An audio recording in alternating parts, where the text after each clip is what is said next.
De 13 a 15, La Colmena. Conducción, Carolina García. Producción, Matías Capek. La Colmena.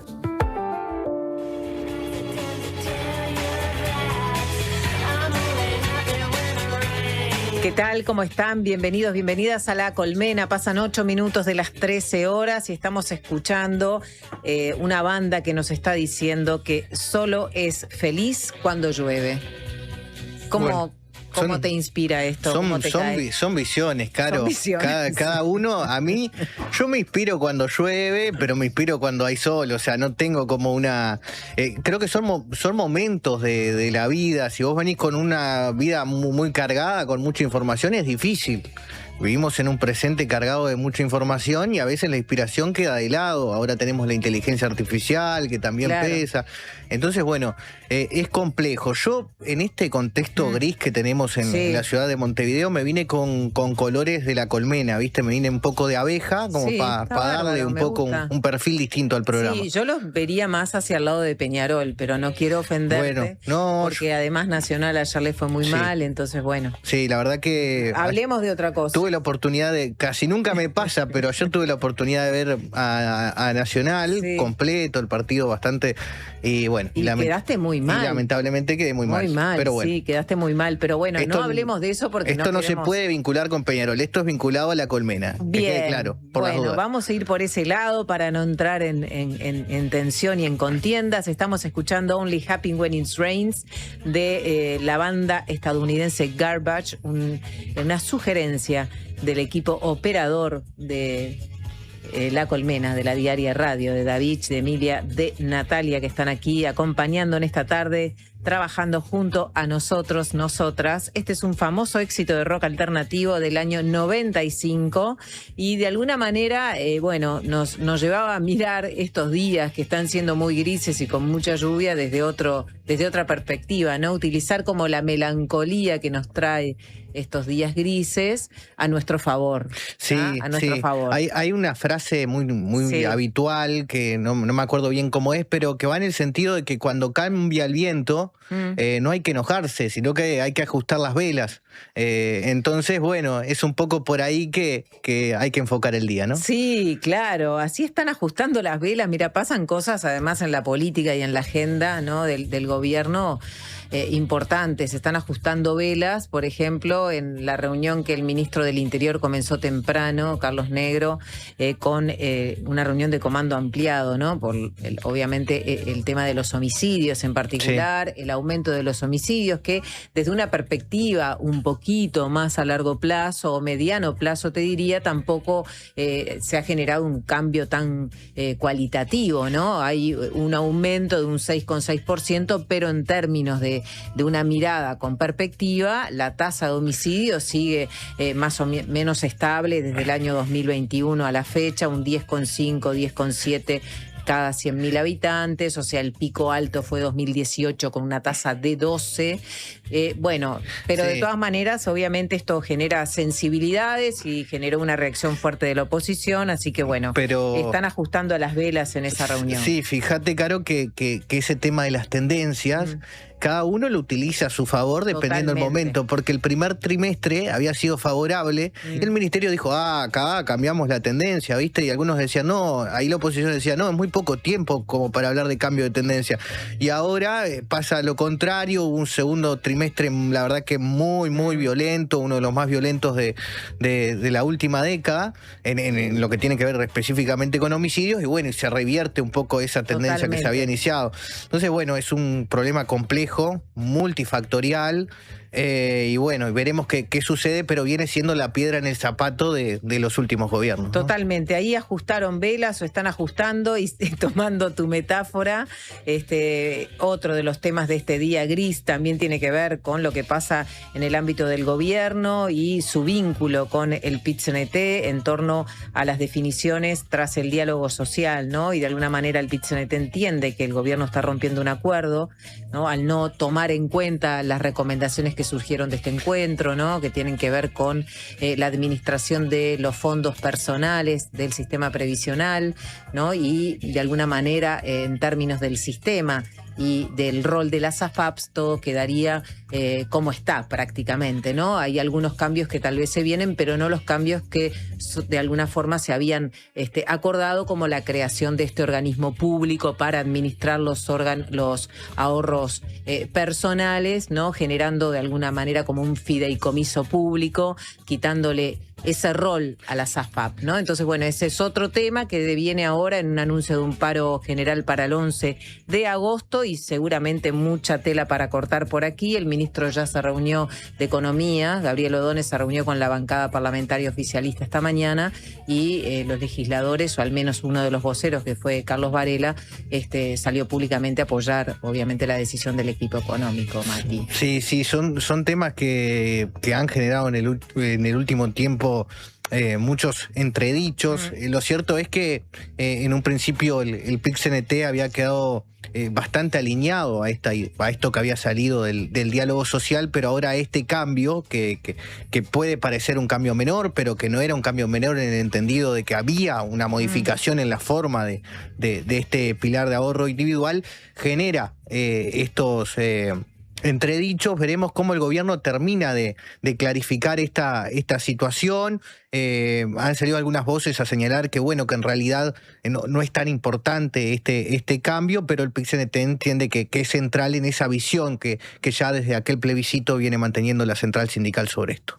Vamos a hablar hoy en La Colmena sobre tributos, porque viene Gustavo Viñales y ya comenzamos con algunos de los adelantos entonces del contenido. En su columna tributaria, ¿no? Cada 20, 30 días recibimos a Gustavo Viñales. Este miércoles va a hablar de los costos de cumplimiento de las obligaciones tributarias, ¿no? Cómo pagamos los impuestos y los costos que tiene cuando no los pagamos en fecha, ¿no? Este es como algo que nos toca directamente, la administración de alguna manera de los tributos, de los impuestos que tenemos que pagar, es una administración dificultosa porque en general la mayoría de las personas no tenemos muy claro cómo funcionan los impuestos, ¿no? Si hablo desde la declaración del IRPF hasta el pago del IAS, hasta el impuesto a primaria, de la contribución inmobiliaria, hay un berenjenal, digamos, de costos que tenemos que asumir, que asumimos, pero que muchas veces se generan distorsiones, no sabemos cuándo es el vencimiento de uno, en cuántas cuotas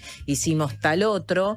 Entonces, Viñales nos viene a hablar de la importancia de que los servicios de las administraciones tributarias sean servicios de calidad, ¿no? Y nos trae ejemplos acerca de las dificultades de cumplimiento, lo que implica esto, ¿no? Para la ciudadanía y la repercusión que tiene también en el compromiso que asumimos, porque además de que tenemos que pagar el impuesto, todavía lo tenemos que pagar, no sabemos cómo. Esto obviamente genera una distancia, una incomodidad, un enojo, un rechazo al pago de impuestos, porque si nos las hace más fácil, o si es más fácil pagar los impuestos, seguramente estaremos más en sintonía con esta obligación que tenemos, ¿verdad? Sí, y el hecho es que no le sirva a nadie, porque si vos no pagás los impuestos en tiempo y forma, el Estado no recauda en tiempo y forma y vos te terminás complicando porque después eso recae en multas y en recargos y eso la verdad que no te sirve tampoco. Esto es interesante, en el diario, yo entrevisté para el diario hace algunas semanas a Gustavo González, que es el director de DGI, y es algo que es central en la agenda que tiene González y que tiene el gobierno para aumentar la recaudación, que tiene que ver con un cambio de paradigma, de dejar de ser un policía tributario como habitualmente se lo ve a DGI y pasar a ser un gestor de cumplimiento. Para esto es muy importante el trabajo en la información, en la buena disposición de información y esto también termina favoreciendo a aquellos contribuyentes más pequeños porque son los que más se les complica todo esto de la gestión de los impuestos porque por una cuestión de disponibilidad de tiempo terminan gastando más tiempo que una empresa grande, cumple con estas cuestiones mismo por su funcionamiento complejo. Entonces, estos son elementos que ya están sobre la mesa, que veremos qué le parece a Gustavo este proceso que se está dando y que él también introduce un nuevo elemento, que después lo explicará bien él, que tiene que ver con la creación de una figura que es el defensor del contribuyente. Ya veremos de qué se trata, pero él adelanta en su su columna, en el material que nos mandó como adelanto, que es una figura que existe en otras partes del mundo y que está generando buenos resultados. Y todo esto también un poco ligado a los hechos de pública notoriedad vinculados a la situación del presidente de la República y la deuda que tenía con el impuesto de primaria y otro tipo de problemas que surgieron de otros jerarcas públicos que tenían problemas con la regulación de determinados inmuebles, claro, ¿no? Y bueno, estos son de alguna manera hechos que desnudan un problema que en realidad es necesario abordar desde esta perspectiva, ¿no? Cómo funcionan las administraciones tributarias, cuánto de alguna manera facilitan para que la ciudadanía, los ciudadanos, los contribuyentes puedan precisamente cumplir de forma voluntaria, en tiempo y sin los costos extra que suponen llegar tarde, pagar con atraso un impuesto, una contribución o lo que fuere. Totalmente, Caro. Y bueno, y después otro de los temas que vamos a tener, se trata de la columna de salud mental de cada miércoles. Vamos a tener a Cecilia Baroni, que no estará sola, que estará acompañada de la psicóloga Susana Coagliata, que es especialista en la prevención del suicidio. Y además, desde ayer y hasta el martes 28 de julio se lleva a cabo la edición número 14 de Tenemos que Ver, el Festival Internacional de Cine y Derechos Humanos del Uruguay, y también tenemos una invitación al respecto.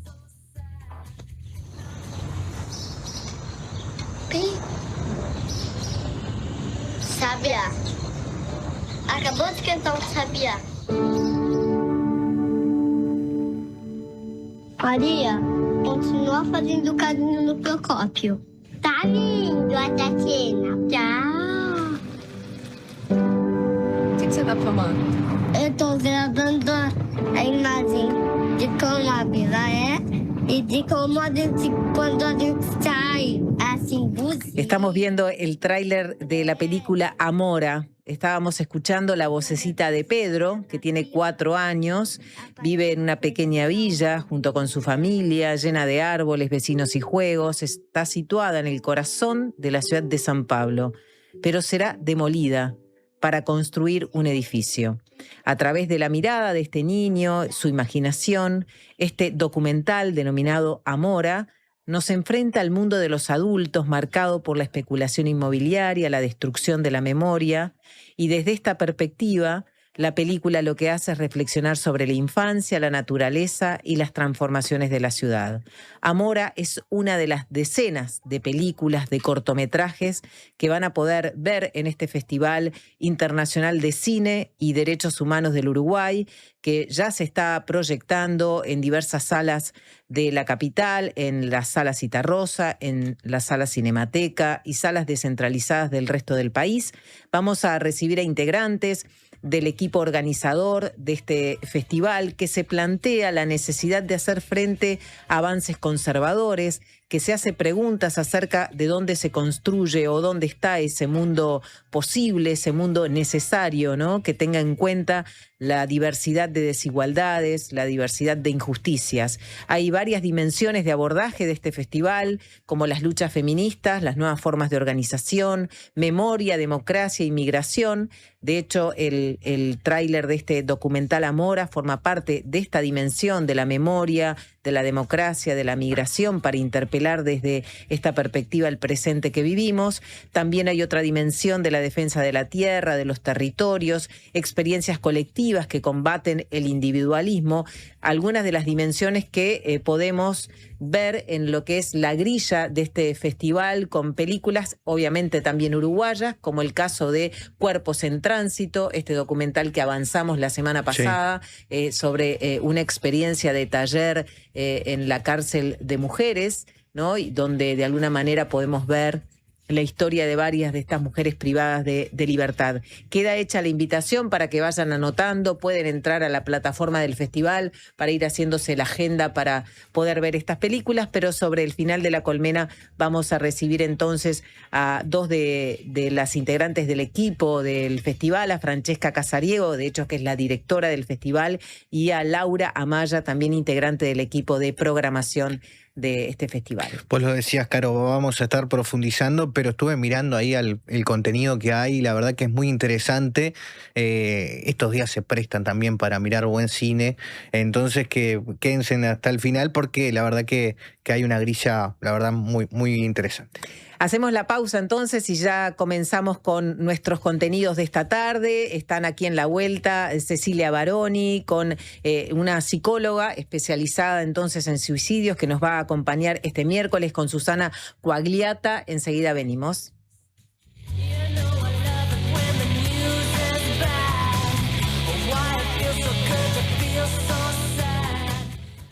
¿Cómo es estudiar en la UCU? Es estar en movimiento, sintiendo cómo ideas, personas y lugares se transforman. Es conectar con otros para potenciar tus ideas y generar impacto en lo que nos rodea.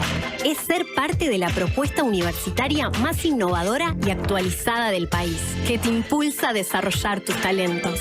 Universidad Católica del Uruguay, el futuro que está en vos y en nosotros. ¿Usted sabe por qué nos siguen eligiendo? Porque somos credibilidad, confianza, contención y compañía calificada. Porque además le brindamos a los socios más de 20 talleres multitemáticos en la Fundación SECOM destinados a promover la calidad de vida y muchos beneficios más. Porque estamos para usted las 24 horas, los 365 días del año. SECOM, primer servicio de compañía de Uruguay y del mundo. Llegó a Carper la SUV que no te vas a poder sacar de la cabeza. Chevrolet Sonic, la SUV que nació para ser inolvidable. Diseño deportivo, tecnología, conectividad y la seguridad que necesitas para disfrutar cada camino. Encontrala ahora en Carper desde $26.990. Te esperamos en nuestro local de Boulevard Artigas, esquina Gustavo Gallinal. Carper, tu Chevrolet marca Carper.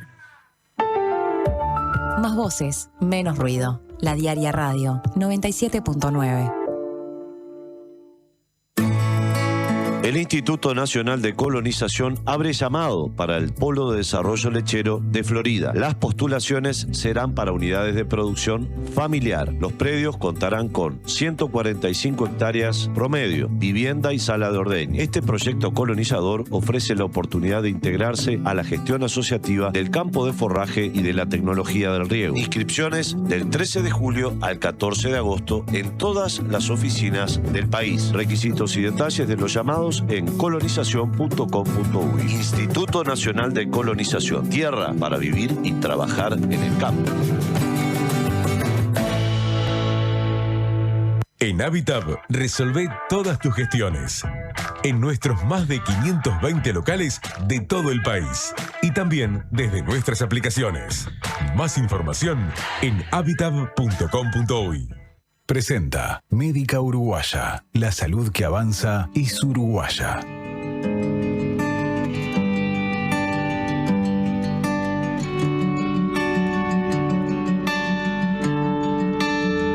Estás abierta de par en par y pasa todo. Lo que está bien, lo que está mal, como una ventana al temporal.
Estamos escuchando a Diego Presa, que nos canta sobre este temporal, ¿no?, que estamos viviendo en estos días, pero también sobre, de alguna manera, podemos conectar con el temporal que nos deja también toda esta información vinculada al Día Nacional de Lucha, o Día Nacional de Lucha, o Día Nacional para la Prevención del Suicidio, ¿no?, que fue la semana pasada, un día en el que se toman de alguna manera acciones o se ponen sobre la mesa datos, se busca sensibilizar a la población, generar de alguna manera la comunicación para la prevención, pero que nuevamente nos muestra esas cifras, esa información que es muy dura en nuestro país, ¿no? Porque estamos hablando de que Uruguay tiene una de las tasas de suicidio más altas de la región y del mundo.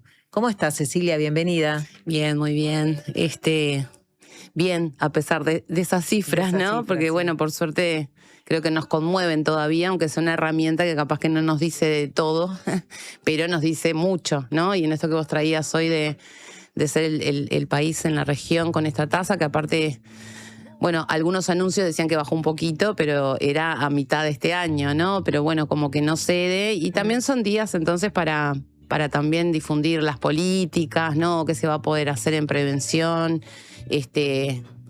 Porque bueno, también decimos muchas veces que hay muchos diagnósticos y a veces falta como qué hacer, cómo ayudar a prevenir, porque bueno, es algo que también impacta en distintos niveles.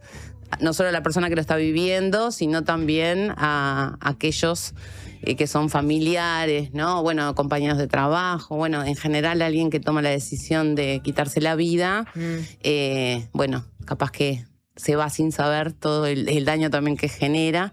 Y parte de eso también es interesante poder difundir, lo que han habido algunas campañas como para también tomar conciencia de lo que vale cuidar esa vida, no solo por la de uno, sino por la de las demás, ¿no? Está claro. Y podemos de repente repasar algunas de esas cifras. En el 2025 se registraron 668 muertes por suicidio y es la cifra más baja de la última década, y esto es de alguna manera lo que resaltaron las autoridades sanitarias, ¿no?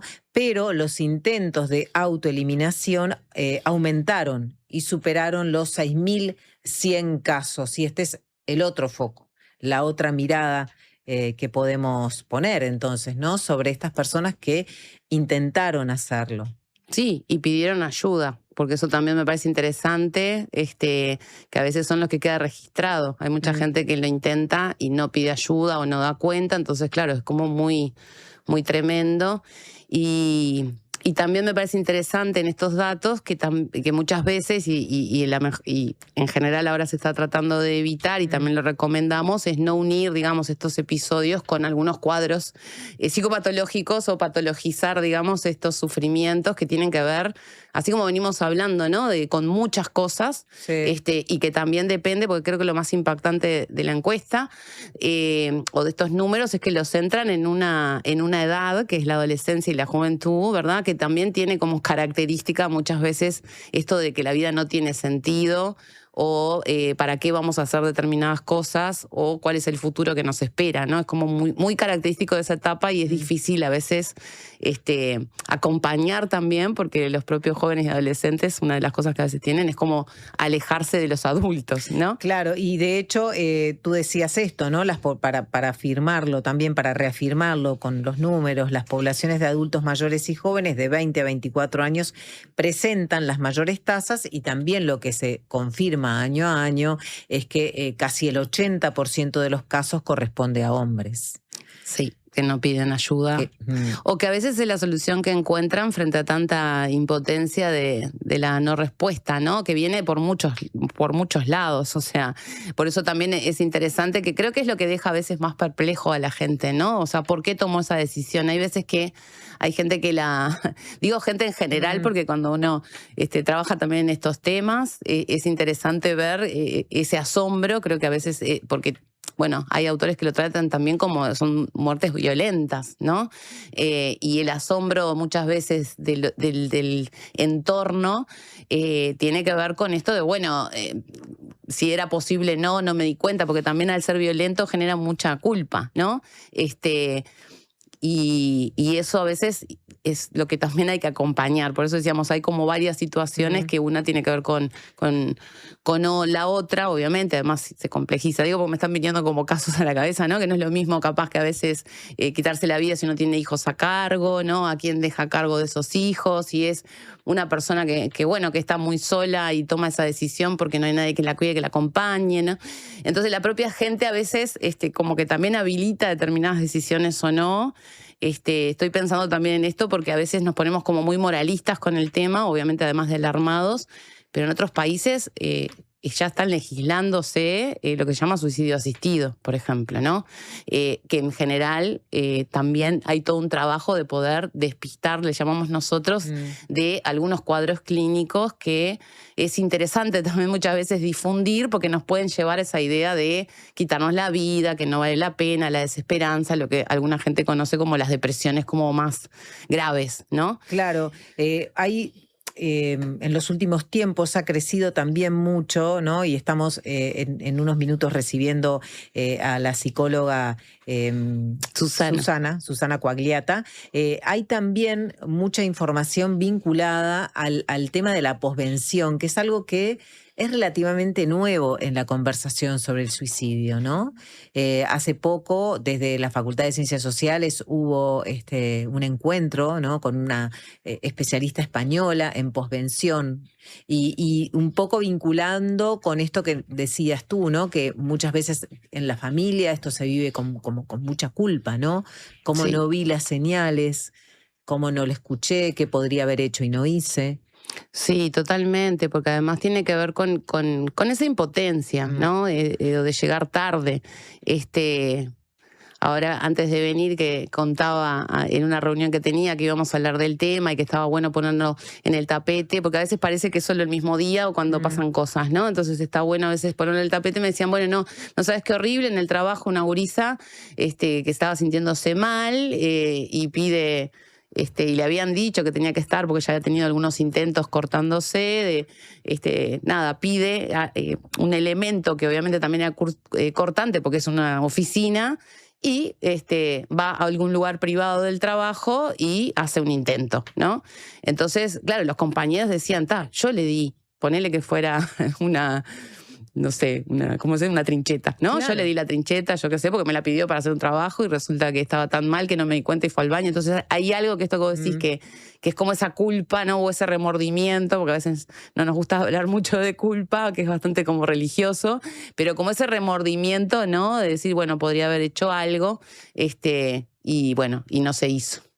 Vamos a hacer una pequeña pausa para sumar entonces a la conversación a la psicóloga Susana Quagliata. Ella es licenciada en psicología, magíster en psicología clínica, cuenta con una amplia trayectoria de trabajo en temas vinculados al suicidio. De hecho, es asesora técnica de la Comisión Honoraria de Prevención del Suicidio, fue corredactora del Plan Nacional y desarrolla una intensa actividad docente en la Facultad de Psicología. Enseguida venimos con ella.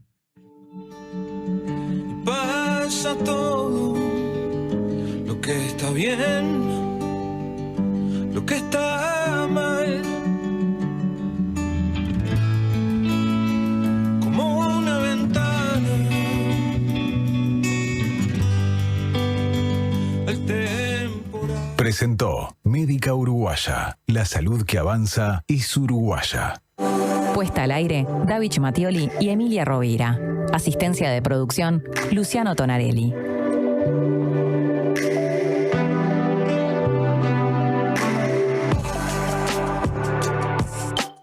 Estamos en todo lo que haces. Para que tu empresa siga creciendo, necesitas la mejor energía. Con el plan inteligente para pymes, accedes a la energía eléctrica a un precio más conveniente con garantía de ahorro. Y si luego de un año pagaste más que con tu tarifa actual, te devolvemos la diferencia. Ingresá al simulador en ute.com.uy y pasate sin costo. UTE, avanzamos con energía. Hola, soy Agustín de Paysandú. Quería pedirle si pueden pasar la canción esa que dice te busqué en mi auto rojo a las 6. Bueno, un saludo a mi vieja y a todos los que están escuchando. Ah, y si alguien vende un Celerio, que me tire un mensajito, por favor, al 098-723. Cuando compras un Suzuki 0 kilómetro, los futuros compradores vienen incluidos. Lleva al tuyo vos también y asegurate la reventa. Visítanos en suzuki.com.uy o en cualquier concesionario del país. Suzuki te entiende.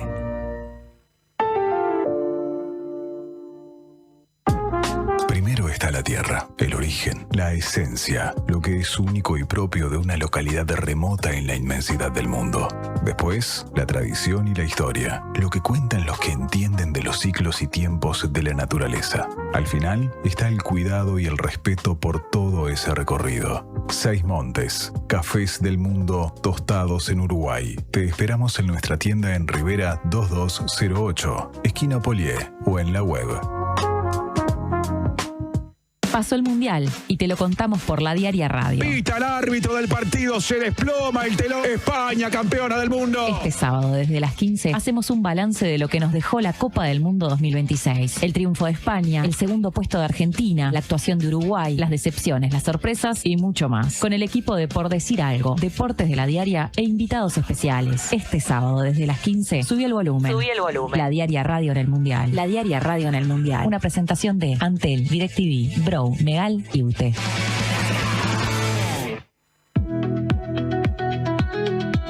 Ya está aquí. Llegó a El Dorado la super liquidación de invierno en indumentaria. Podés llevarte prendas de adultos y niños con hasta el 50% de descuento. No dejes pasar esta oportunidad. Renová tu placar o llévate ese abrigo que te hace falta. Y si sos cliente Pro, hasta el 31 de julio tenés un 10% de descuento extra en prendas seleccionadas. En El Dorado siempre encontrás buenos productos a buenos precios. El Dorado, siempre cerca, cada vez mejor. Conducción, Carolina García. La Colmena.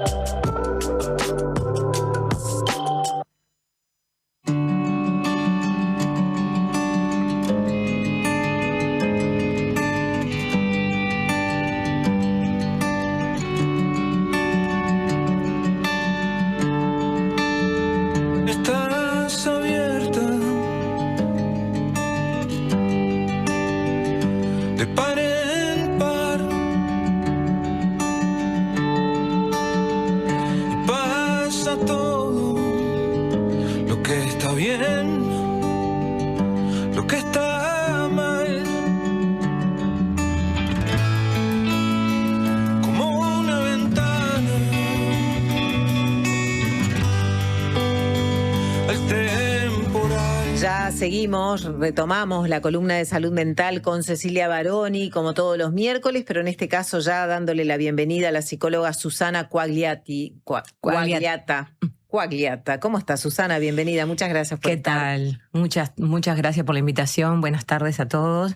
Ya, bueno, sí, decíamos al comienzo algunos de los números, ¿no? Y también apuntábamos a esto de que escuchamos de alguna forma una puntualización, o mejor dicho, un enfoque sobre esta situación por parte de las autoridades sanitarias que tenía que ver como con cierta, no digo celebración, porque obviamente esto no se puede celebrar, pero sí una mirada positiva en torno a que después de 10 años hubo una caída en las muertes por suicidio, ¿no? Y también, pero a la vez se habló de la cantidad de intentos de autoeliminación que aumentaron.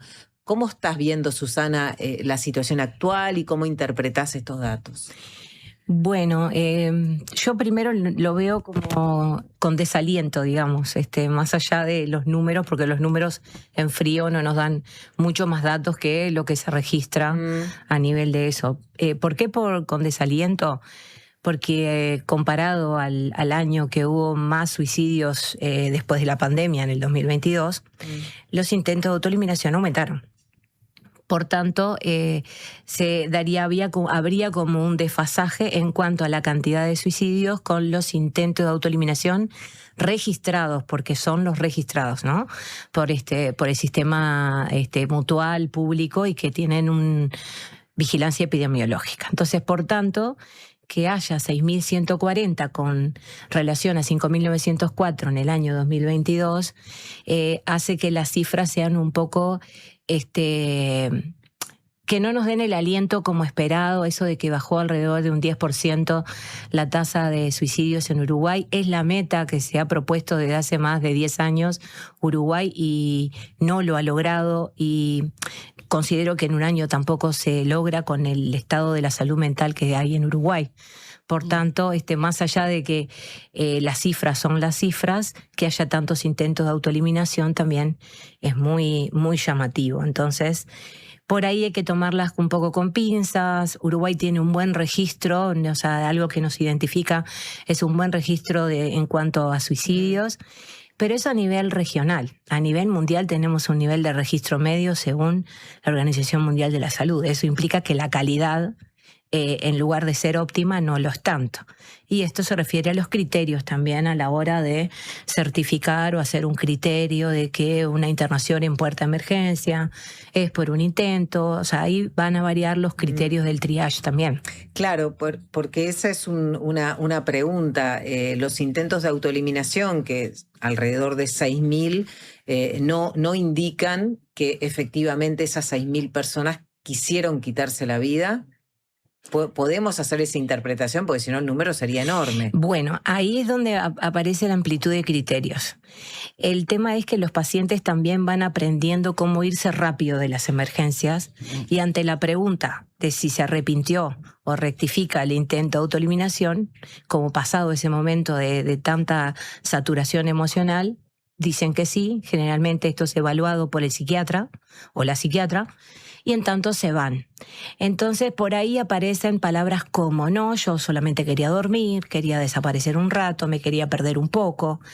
Y a veces eso no es tomado con la gravedad del caso. ¿Por qué? Porque el sufrimiento mental no se ve. Eso es lo que tiene. El sufrimiento psicológico no es visible. Por tanto, si no hay una lesión en el cuerpo, parecería ser de que no fue un intento de autoeliminación. De hecho, a veces algunos pacientes hacen un intento de autoeliminación incluso con psicofármacos y son enviados a domicilio, cuando los protocolos y las guías de acción dicen que tienen que quedar internados. Esto sí se cumple bastante con los niños y con los adolescentes, pero no con el otro espectro de la población. Entonces, por tanto, es de acuerdo a la capacitación que tenga el personal de la puerta de emergencia y de los profesionales de la salud, poder de alguna forma diferenciar el criterio diagnóstico, que no es solamente mente y cuerpo, es psicosocial también y contextual. Entonces ahí se complejiza un poco el tema de las cifras, ¿no? ¿Para vos deberían ser más las cifras de intento de autoeliminación? Sí, porque hay como una tendencia, y de hecho en las últimas comunicaciones del Ministerio de Salud, que ya lo han hecho otros países en el mundo, una tendencia a subsumir el intento de autoeliminación a una depresión. Claro. Entonces, la depresión es más tratable que un intento de autoeliminación. Entonces, hace días atrás, el Ministerio de Salud hizo un decreto en el cual permite a los médicos del primer nivel recetar al menos 3 psicofármacos que están indicados, que son directamente para la depresión y algunos con acción sobre la ansiedad. Entonces, eso de subsumir, esto va parte de los mitos. O sea, todos los depresivos no se suicidan. Claro. Y eso hay que erradicarlo también del colectivo y del imaginario. No, inclusive, perdóname, porque ahora cuando vos decías los pacientes, ¿no?, que aprenden también los trabajadores de la salud se cansan o estigmatizan a determinadas personas que capaz que van a pedir ayuda o no le ponen como esto, pero vienen como cansados y se y bueno, y lo dejan pasar, ¿no? En esto también de minimizar o no darle la importancia que capaz que tiene, ¿no? Pero bueno, y me parecía interesante acá también diferenciar. Ahora venimos hablando de esto de cuando uno dice la depresión, que puede haber diferentes grados, pero por ejemplo uno tiene que ver con las ideas, ¿no?, de autoeliminación o no querer estar en el mundo, porque también me parece que hay algo en esto que vos traes que a veces lo criticamos, que tiene que ver con patologizar todos los sufrimientos. Entonces hay algo acá que si la primera medida, y capaz que ahí está bueno ver esto de las campañas que se hacían y ya no se hacen, si la primera medida es medicar, evidentemente es un paliativo, pero no es todo, ¿no? Claro, pero esa medicación que ahora está habilitada en médicos generales es una medicación o una receta, digamos, que ya viene con una historia. No es que el médico general está ahora habilitado a hacer esa receta, aunque sea la primera vez. No, son las dos cosas. Son las dos cosas. Son las dos cosas. El paciente que tiene dificultades para repetir medicación o encontrar hora, esto entra dentro de los objetivos sanitarios de disminuir las listas de espera, ¿no? Entonces, esto es de las dos maneras. Tanto el que ya viene con un tratamiento psiquiátrico como también aquel que llega por primera vez ante una consulta que es evaluado por un médico de medicina general o medicina familiar y comunitaria, y a partir de allí su formación como médico le permitiría, además de que está habilitado, para recetar estos 3 medicamentos: fluoxetina, sertralina y escitalopram. Son en principio los que se decretaron en estos últimos días que se anunció la semana pasada, ¿no? Claro, o sea que por lo que ustedes vienen diciendo, primer gran mito, digamos, que hay que derribar es que la depresión no tiene por qué vincularse al suicidio, o las personas que se suicidan no tienen por qué estar deprimidas. Claro. O con diagnóstico de depresión, porque también a veces decimos deprimido porque uno anda medio tristón, sin ganas, etcétera. Digo, porque en esto de que también a veces vemos cómo usan el lenguaje y sobre todo los diagnósticos, uno puede estar deprimido y no tener tampoco o llegar a un diagnóstico de depresión. Pero bueno, está muy bien lo que vos decís. Y la gente que tiene diagnóstico de depresión no siempre se suicida o termina en un suicidio. O piensa en eso. Sí, no, pero puede pensar, porque es parte del cuadro. Lo que Puede pasa pensar. que pudiendo, claro, con procesos terapéuticos o acompañamientos, puede ir manejando también esa sensación de desánimo, desaliento, etcétera, Claro. y esperar, porque también hay una cosa en la depresión que es horrible, que es como trabajar la paciencia de que se va a salir de ese estado, ¿no? Porque a veces lo que pasa mucho es que uno se desespera. ¿Cuándo va a terminar este bajón, no? Claro, hay alguien que nos manda un mensaje que quiero darle lugar porque es un mensaje delicado y también un mensaje que obviamente de apertura de esta persona. Dice que tuvo varios intentos de autoeliminación, pero que no tuvo el valor. A veces deseo terminar con mi vida después de sufrir dolor crónico, cierta discapacidad y mucha soledad. Es una persona que tiene 56 años, ¿no? Entonces, bueno, está compartiendo algunas, como de alguna manera, como algunos de los factores, ¿no? Que tal vez están en torno a estos intentos de autoeliminación que tienen que ver con el dolor crónico, discapacidad, soledad. Sí. Y además acompañando con algo que tiene que ver con una especie de estado depresivo que va acompañando a la edad también. La menopausia, poco se trabaja sobre la menopausia, también en los factores psicológicos que rodean la menopausia. Entonces es multicausal. Lo que le podríamos decir a esta señora que está atravesando ese cuadro, que bueno, que la depresión es tratable, que probablemente sea crónica dependiendo de la época del inicio de la misma, que se acerque a pedir ayuda, que no tenga temor a pedir ayuda y que busque conectarse con la sociedad civil, ¿no? Con comunidades, con participar con otros. Eso mitiga mucho el sentimiento de soledad, porque además de todo lo que nos rodea, digamos, como sociedad, hay una tendencia al individualismo, y el individualismo lleva a una soledad puertas adentro también, ni que hablar cuando es de puertas adentro de la mente, ¿no? Entonces, por ahí. No, y después lo otro importante es que en general también le decimos a las personas qué bueno que nos esté pudiendo escribir y poder desde el lugar de la vida decirnos también esto y participar, ¿no? Lo que pasa que, bueno, también es cierto esto de cuando se nos cierran algunas posibilidades, también encontrar esas puertas no es fácil, porque también a veces somos muy duros, ¿no? Somos muy duros con el otro. Ahora, cuando ella decía esto, no, bueno, discapacidad, una cuestión de edad, una cuestión de larga data, bueno, cuando Susana dice también las organizaciones civiles, es porque también hay organizaciones que nuclean personas con discapacidad, o que nuclean otras problemáticas que están centrándose de verdad en la vida, ¿no? Y en poder salir adelante a pesar de las dificultades, teniendo todos estos factores como apoyo. Entonces, bueno, pero eso es una parte fundamental para evitar este tipo de que se concrete el no querer seguir viviendo, que es pedir ayuda, ¿no? Y poder también, vuelvo a lo de la espera, porque a veces también la ayuda que no llegue desespera, ¿no?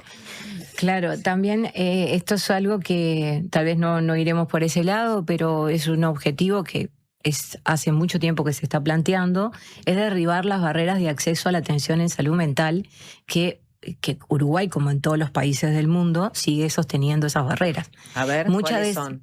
Las barreras del sistema sanitario a la atención en salud mental no solo va por las listas de espera, también va por la barrera cultural de los profesionales, también va por el rechazo que genera el intento de autoeliminación en las puertas de emergencia, la discriminación de lo que es prioritario y de lo que es urgente de atender.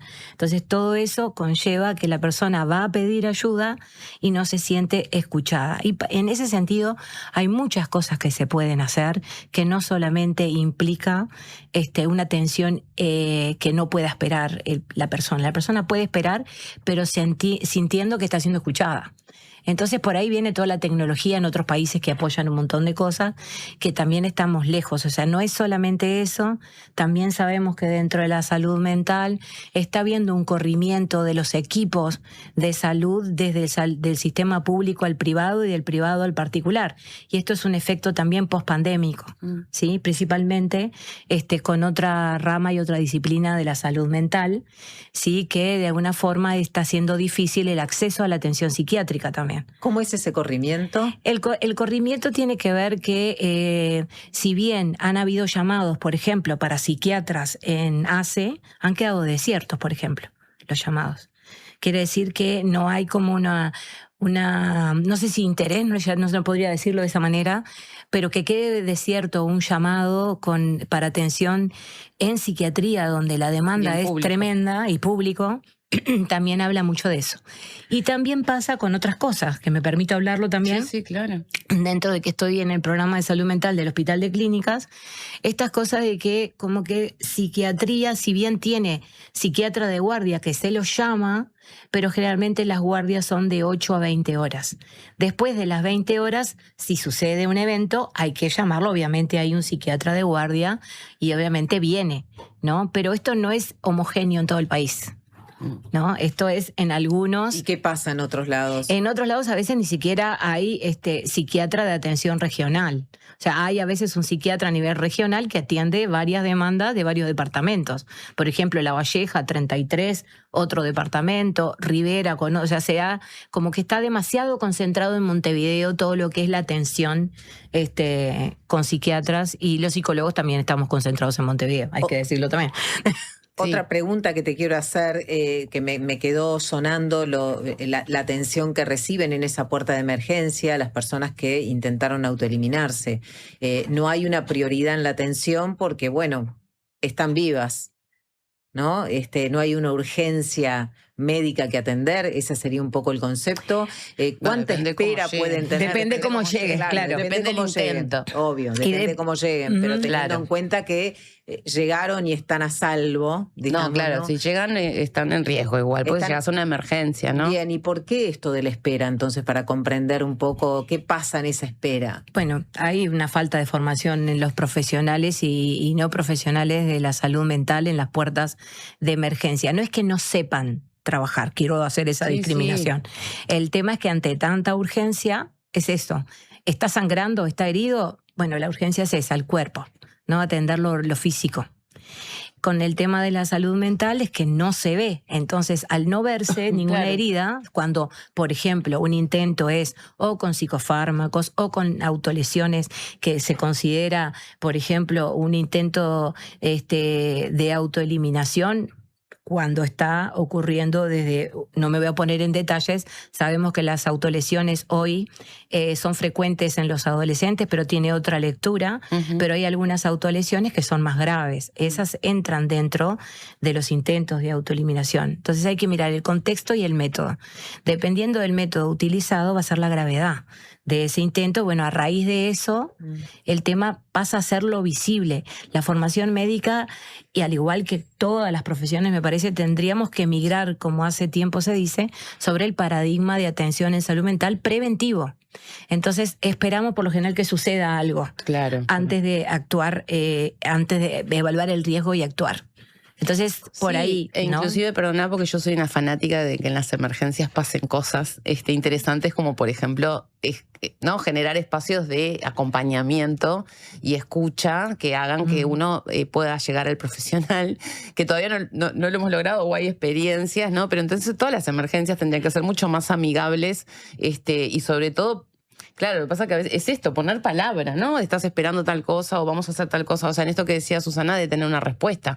El no tener una respuesta es desesperante, o el rebotar, ¿no? Porque, claro, los que sí tienen respuesta, me parece que es esto, y que también a veces hay un aprendizaje, ¿no?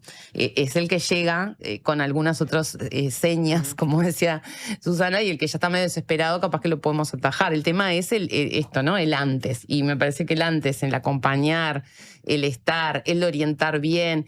Y hay algo que traía Susana que es impresionante, que me parece que después lo vamos a seguir pudiendo trabajar, pero no solamente es el rechazo de trabajar nosotros, los profesionales, nuestra propia relación con la vida y con la muerte, y muchas veces también es la responsabilidad que conlleva acompañar un proceso donde si una persona logra quitarse la vida, bueno, hay mucho miedo del profesional de ser demandado por sus familiares, por sus por los propios trabajos, etcétera, ¿no? Entonces ahí de verdad es un tema complejo, pero lo interesante me parece que es también como entrarle por estas puntas y entrar a difundir, porque a veces la gente como que, me parece que la fantasía, ¿no? Es como, bueno, nada, se abona, digamos, un campo de la fantasía, que me parece que este tipo de invitadas de hoy, que me parece una invitada de lujo, nos ayuda también a comprender esa complejidad, ¿no? Capaz que me estoy quedando corta de tiempo en algunas cuestiones. Es que pero sí, estamos de nuevo en otro momento. Estamos cortos de tiempo, de hecho, pero me encantaría que pudieras volver, Susana. No.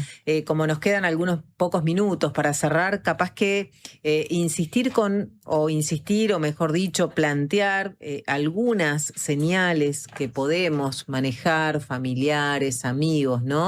Teniendo en cuenta esto que decían antes, de repente tenemos amigos que tienen alguna patología o tal vez no, pero ¿qué tipo de señales? Me imagino que son diversas, también en referencia a si hay alguna patología previa, si no la hay. Bien, voy a tratar de ser sintética en este sentido. Digamos, si bien la patología parecería ser como el foco que puede llamar a las alarmas o acerca de algo, hay muchas patologías invisibles en las personas y en nuestra sociedad. Una de ellas es la violencia estructural con la cual vivimos. Entonces, la violencia no siempre se habla, pero puedo afirmar que en el 100% de los casos donde hay suicidio, hubo alguna clase de violencia a lo largo de la vida. Y ahí vamos desde todas las violencias hasta digamos, no voy a ponerme a detallar, hay muchos tratamientos, abordajes fragmentados que igualmente ayudan a la prevención del suicidio, como por ejemplo, voy a decir al menos 3, las mujeres se suicidan más cuando padecen de violencia femicida, por ejemplo, de género, ¿no? Hay muchas mujeres que mueren por violencia femicida. El suicidio también se incrementa con el abuso sexual infantil. ¿Por qué? Porque es a largo plazo el daño que genera, y a partir de ahí vienen otras patologías que se la ve como patología. Entonces, para quedarme con este punto, digamos, y ir un poco más a qué prestar más atención, cuando la cuando la persona, más que nada, viene con una conducta que es estable y empieza a tener hechos descontrolados. Por ejemplo, una cosa es el consumo problemático de sustancias y otra cosa aparecer con descontroles que pueden llevar a, por ejemplo, una sobredosis y morir por ello. También la amenaza. En muchos contextos en Uruguay el tema de la inseguridad pública es tremendo. O sea, vivir en ese contexto es morir también en vida, ¿no? Por el miedo con el que se vive. Sí, que te lleva ya no puedo más, ¿no? Exacto, ¿no? Todas estas cuestiones de cómo está la violencia estructurada ahí. Prestar atención a las palabras de las personas, creo que es lo que podemos atender como más temprano. Y por si ejemplo, aparece y no aparece también. Si aparece y no aparece, o sea, cuando dicen, por ejemplo, no quiero vivir más, esto no tiene sentido. Bueno, no digo que se vaya a matar, pero hay que mirarlo en el contexto de cómo viene la persona. Yo digo que en cuanto a la formación, ¿no?, de los profesionales, cada vez que alguien dice me voy a matar, no quiero vivir más, hay que prestar atención y hay que preguntar. Otro de los mitos a derribar, preguntar sobre suicidio estimula que se haga. Es una gran mentira, al contrario. Es alivio, claro. Es poder compartir con otros un pedido de ayuda, justamente. Es poder hablar sobre lo que me pasa y que otra persona esté de alguna forma fuerte para poder escuchar lo que me estás diciendo, que no ni más ni menos que me toca con la muerte propia, ¿no? Pero quería decir algo por el tema de los profesionales, porque si no estaría siendo injusta también, ¿no? Los profesionales que atienden en puertas de emergencia y en este sentido también con los intentos, no solamente rechazan por miedo a todo lo que tú decís que es cierto y que se instala una atención defensiva para con el paciente, sino que ellos están siendo afectados por todo esto. ¿Sí? El miedo que les genera, más allá de lo legal y lo demás, no saber cómo abordarlos les genera mucho estrés, burnout, traumatización vicaria, todas esas enfermedades profesionales que también están ahí. Entonces hay que poder conocer qué nos pasa, cómo nos pasa y cómo podemos contenernos entre todos. Para eso los equipos de salud mental tienen que estar trabajando en equipo. Total. En soledad no se puede prevenir nada. Y compartir una concepción en equipo para también transformar eso, ¿no? Yo quería decir lo último, sé que estamos terminando, pero a mí hay algo que me gusta mucho en estos casos, que la gente lo toma como, que es como cómo estar y cómo prevenir, que a veces tiene que ser, yo recomiendo hacer turnos de acompañar y estar para, a veces no hablar del tema, no importa, el que acompaña, ¿no? El amigo, la familia, porque la persona también te dice, bueno, necesito estar acompañada, pero no quiero hablar del tema. O quiero hablar mucho del tema y el otro se cansa. Entonces me parece interesante también esto de no dejar sola a la persona, cuando a veces igual hacen cosas para estar solas y son muy convincentes, pero bueno, en esto de darle una vuelta, ¿no? O estar pendiente, tratar de no recriminar, pero bueno, estar es importante, aunque sea para los mandados, ¿verdad? Sí, yo antes de terminar quería decir dos cosas que me parecen muy importantes. En el mundo está estudiado que el seguimiento que da más efectividad en la prevención del suicidio es el acompañamiento telefónico. Y ahí tenemos como un gran desafío para poder ver cómo adaptamos la atención. Eso por un lado. O sea, ¿qué quiere decir? Que no es solamente atención en presencia. También es estar cuando de alguna forma hay un pedido de ayuda o resolver algo que para nosotros puede ser mínimo, pero para esa persona no. Y por otro lado, trasladar un poco qué es lo que pasa con la mente del suicida, que me parece muy importante, que tal vez puede ayudar a alguien a comprenderse o comprender al otro. Hay un problema, y ahí cabe utilizar la palabra padecimiento o distorsión, para no utilizar otra palabra más estigmatizante, una distorsión en lo que es la lógica del pensamiento suicida. Lo que para nosotros no es lógico, para ellos es lógico. Entonces poder adentrarnos en esa lógica que no es esperable. Y por otro lado, lo que siente la persona antes de matarse. Realmente siente que le estalla la cabeza, que tiene un incendio en su cabeza que no puede apagar. Entonces ahí es donde el punto culmina y donde ocurre un suicidio, ¿no? Como brevemente, como para trasladar esto, si hay alguien que se está identificando o ha escuchado algo de esto y pueda comprender a su familiar o un amigo qué es lo que le pasa, es que no lo puede controlar. Entonces, por eso pedir ayuda. Susana Quagliata, psicóloga especializada en temas de suicidio, asesora técnica de la Comisión Honoraria de Prevención del Suicidio. Muchas gracias por acompañarnos. Ceci Baroni, como todos los miércoles. Seguramente esto vamos a retomarlo, porque quedaron cada tema lo tenemos que desgranar en otros temas. Así que vamos a invitar de nuevo. Susana, te esperamos nuevamente. Sí. Bueno, muchas gracias. Bueno, nos vemos. Nos vemos la semana que viene. Nos vemos la semana que viene. De 13 a 15, La Colmena.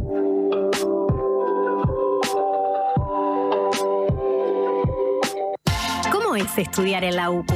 Es ser parte de la propuesta universitaria más innovadora y actualizada del país, que te impulsa a desarrollar tus talentos, construyendo el futuro de una comunidad, de muchas generaciones, de un país. Esta es nuestra universidad, la UCU, el futuro que está en vos y en nosotros. Si cuando pensás en el futuro sentís que tu voz interior deja de hablarte normal y empieza a hablarte de una forma extraña, particular, utilizando un lenguaje excéntrico y un tono exacerbado, mientras escuchan sonidos de efectos especiales y música dramática, es porque te estás haciendo demasiado la película. La mejor forma de prepararte para el futuro es con Ahorro Más Vida de Banco de Seguros del Estado. Consulta con tu asesor de confianza en nuestras oficinas o en bse.com.uy. En Vida BSE podés confiar toda tu vida. Nuestro periodismo hecho radio. 97.9. La Diaria Radio. En la edición de julio de Le Monde Diplomatique Uruguay, Donald Trump festeja los 250 años de independencia de Estados Unidos con mucho más que prepotencia. En el dossier sobre la ruleta de silicio, los mercados predictivos buscan cambiar el ciudadano por el apostador, amenazando la democracia. En la región, el Río de la Plata aparece en el radar de Palantir. Colombia se suma al escudo de los procónsules de la Espriela, el Milei colombiano, y recorremos la ruta atlántica de la cocaína hasta África. Además, ¿hasta dónde cederán Ucrania y Rusia? India se mira en el espejo de Israel y el futuro incierto de las ruinas de Palmira. Suscríbete en lemonde.uy y recíbelo en tu casa. Le Monde Diplomatique, La Diaria. La Triple Nelson vuelve a la trastienda presentando temas de su nuevo disco de amor, de locura y de guerra, más los clásicos de siempre. Sábado 15 de agosto, la trastienda Montevideo, 20-30 horas. Banda invitada, Vientos de Libertad. Entrás a la venta en Pass Line. La Colmena. Producción Matías Capek.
Recibiendo ya en La Colmena a Gustavo Viñales en su columna tributaria mensual. Como ustedes saben, es contador público por UDELAR, máster en Hacienda Pública y de Administración Financiera y Tributaria por la UNED de España y bueno, especialista en tributos, como lo presentamos, ¿no? Porque de hecho ha sido parte de su investigación. Además, integra el Centro de Investigaciones Económicas todavía CIMBE, ¿no? Sí. Estás ahí, Gustavo.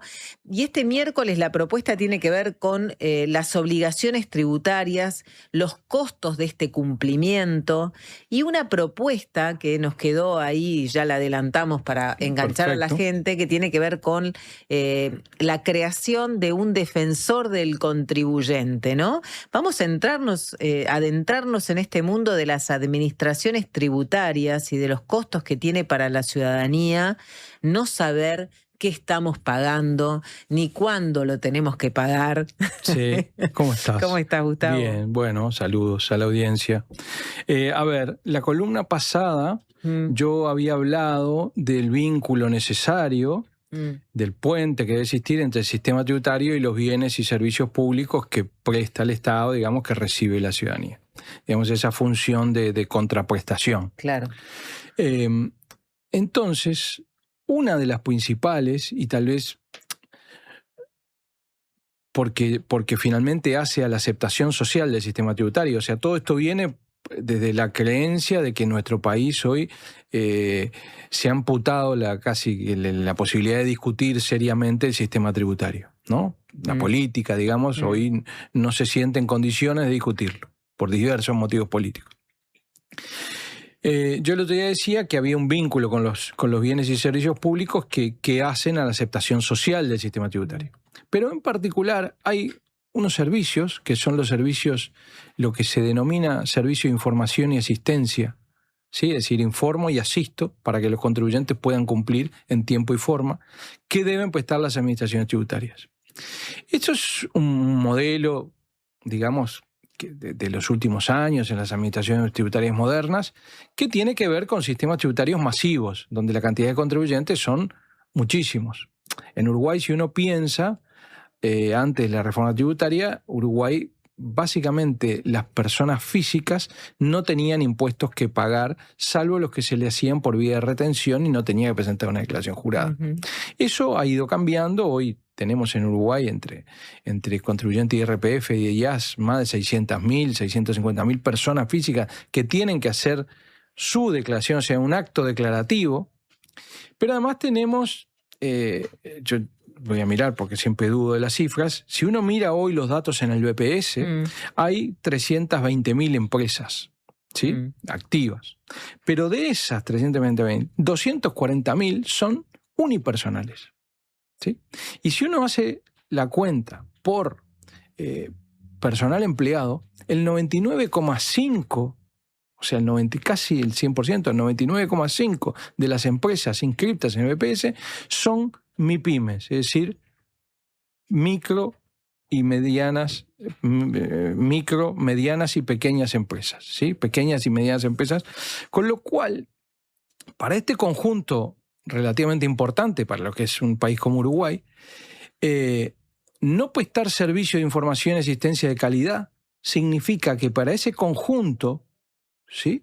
Que vuelvo a decir, es relevante en términos de Uruguay, para ese conjunto terminamos en una situación donde los costos de cumplimiento, es decir, los costos de contratar un asesoramiento de profesionales, contadores o gestores o lo que fuera, para cumplir con la obligación, son en términos relativos más altos que el impuesto que pagan.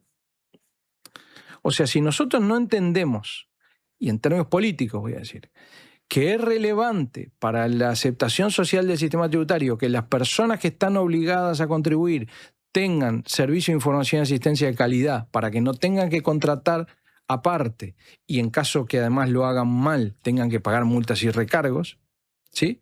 Es que requerimos que las administraciones tributarias, y cuando me refiero a administraciones tributarias no hablo solo de la DGI, hablo de la DGI, del BPS, de la aduana y de 19 administraciones tributarias que tienen los gobiernos departamentales, ¿sí?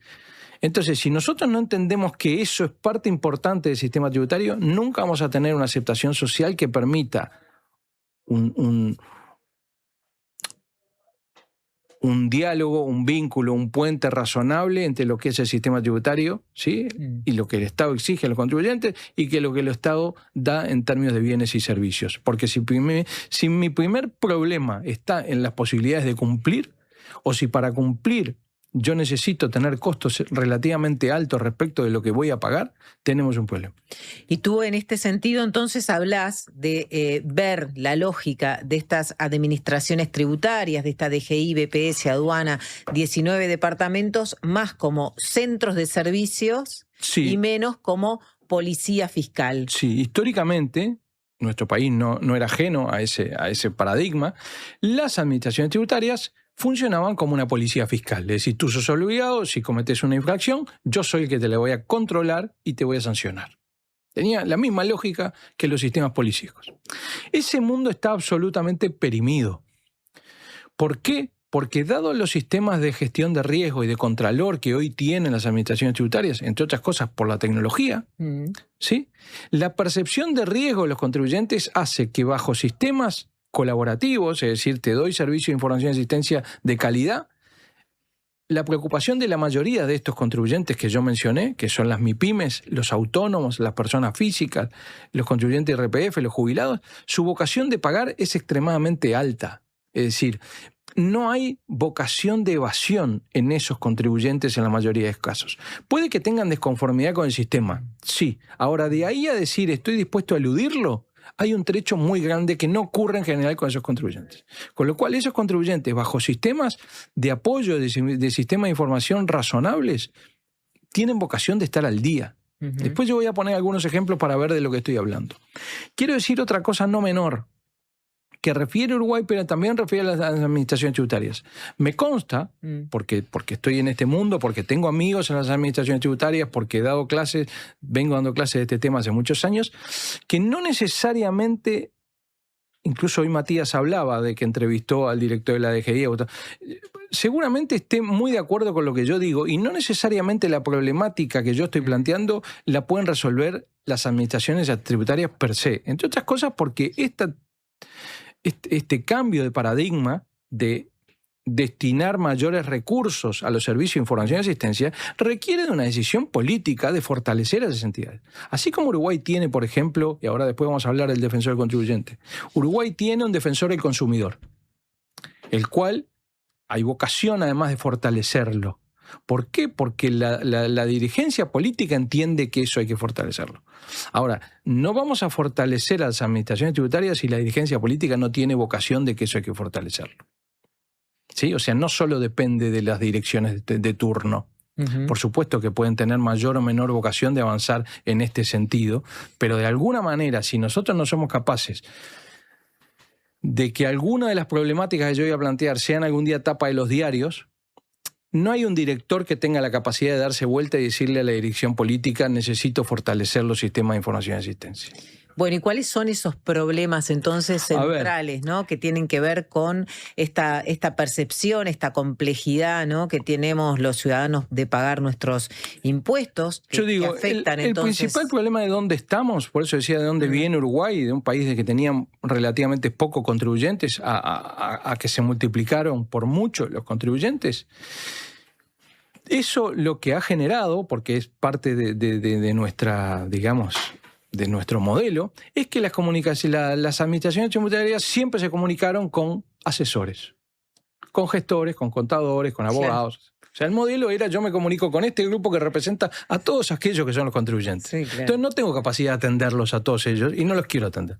En las administraciones tributarias hay como se aplica en general aquello del 80-20. El 80% de los contribuyentes me generan un ingreso que es solo aproximadamente el 20% del total de los ingresos. Y el 20% de los contribuyentes, los grandes contribuyentes, no solo porque sean los que aporten más, son los que además generan todos los sistemas de retención y todo, digamos, empresas que le retienen a sus contratados, etcétera, ¿sí? Me generan el 80% de los ingresos y el 20% de la dedicación. Pero eso hay que explicitarlo y hay que asumirlo como correcto. Porque en general el primer mandato que tiene un director de una administración tributaria es mejorar la recaudación, no es mejorar los servicios de información y asistencia, que en general no necesariamente se traducen de manera inmediata en recaudación. ¿Tá? Entonces, además hay otro tema que no depende de los directores de las administraciones tributarias, ni nacionales ni subnacionales, que tiene que ver con los modelos y los diseños de nuestro sistema tributario pensado para los autónomos, para las MIPYMES. O sea, hoy nosotros debemos entender que hay cambios que tenemos que hacer. Por eso yo digo, si nos amputamos la posibilidad de discutir el sistema tributario, es muy difícil que estas cosas ocurran. Ahora, si nosotros no entendemos que hoy tenemos que mejorar algunos sistemas simplificados, que tenemos que evitar los pagos fijos, que tenemos que poder sistematizar pagos en función de las ventas, que los sistemas de retención tienen que ser más fáciles. ¿Por qué no tenemos una app hoy que cualquiera tiene una app para un sinfín de cosas? ¿Por qué en Uruguay no hay una sola app de ninguna administración tributaria donde el contribuyente pueda tener ahí todo de manera fácil? No hay. No hay. No hay. Porque está todo desarticulado o porque son como compartimentos estancos, ¿no? Bueno, ese es un primer problema. ¿Sí? Yo voy a poner 3 ejemplos voy a empezar por el más visible que ocurrió hace poco, que fue en el caso de algunos dirigentes políticos, incluso el presidente de la República o la señora o la ex señora del ex presidente de la República. O sea, estamos hablando de figuras de primerísimo nivel, ¿no? El director de la OPP, ¿no? O sea, donde saltan políticamente y se discuten temas y bajamos a la peor versión de la política, ¿no? Si tiene una deuda por un impuesto.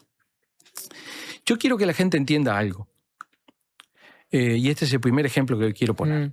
Cuando salta que una persona debe, porque se hizo una obra o una mejora en su casa, la primera reacción de las personas, en este caso no falló, todos casi que contestaron lo mismo, es decir, yo estoy al día con el BPS. Como diciendo, no me peguen porque yo declaré mi obra en el BPS y pagué el BPS. Lo que esa persona demuestra o desnuda de alguna manera la ignorancia del sistema y la problemática del sistema. Y yo digo, y si le pasa a esas personas, imagínense lo que le pasa a todo el conjunto de vecinos que no llegan a ser personas que tengan posibilidades de ejercer cambios en la política pública, ¿no? Además de ir al BPS, ese contribuyente tiene que hacer una declaración jurada catastral, que se la tiene que hacer el arquitecto, en la Dirección General de Catastro. Y además tiene que ir a la Intendencia, porque las Intendencias tienen autonomía respecto al catastro. A veces usan el catastro nacional y a veces usan catastros propios. Entonces también tiene que ir a la Intendencia a declarar la obra, ¿sí? Pero además esos tres actores, BPS, Intendencia, Catastro, DGI, que es el que va a cobrar el impuesto de primaria, no se comunican entre sí. O sea que es la persona que tiene que hacer las acciones en cada una de esas entidades o esos organismos, ¿sí? Entonces, la persona cree que resolvió o que está al día porque fue al BPS.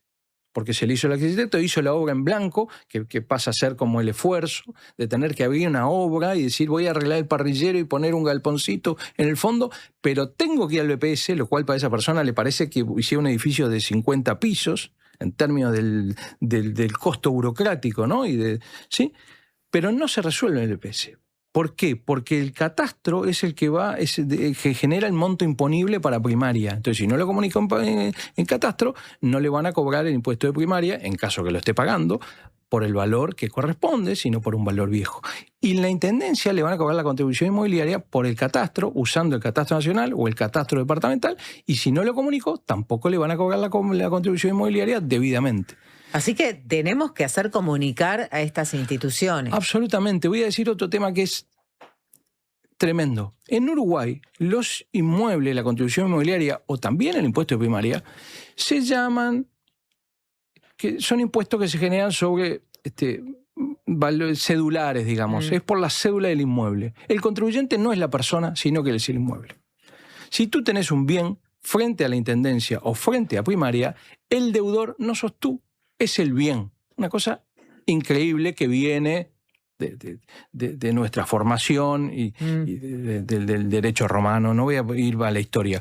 Pero eso es absurdo hoy. Lo que les pasa a muchas administraciones tributarias, a las 19 departamentales y en algún caso a la DGI para el impuesto de primaria, que no sabe además quiénes son los titulares de los padrones a los que tiene que cobrarle. O sea, la Intendencia, en un porcentaje muy alto, las Intendencias no saben quiénes son los dueños, porque los dueños los sabe la Dirección de Registros, que depende del Ministerio de Educación y Cultura. Pero no hay un flujo automático de información para que las Intendencias, o en este caso la DGI, sepa quién es el dueño de cada padrón. De hecho, ustedes se fijan, pueden tener varios inmuebles y no hay nexo entre uno y otro. El impuesto de primaria es de cada padrón o la contribución inmobiliaria es de cada padrón. No es de todos los padrones que tiene un contribuyente. Bien, vamos a hacer una pausa. Nos quedan dos ejemplos que los podemos pasar rápido a la vuelta de la pausa acerca de esto que tú referís a los derechos de los contribuyentes modernos, ¿no? Y que tienen que ver con estos problemas, ¿no? Que tienen mucho que ver con la desarticulación, sí, ¿no? Institucional de estas administraciones tributarias, y dejamos también planteada a la vuelta de la pausa tu propuesta de esta creación de un defensor del contribuyente. Ya venimos. Puesta al aire, Alejandro Correa y Joaquín González. Asistencia de producción, Francisco Muso.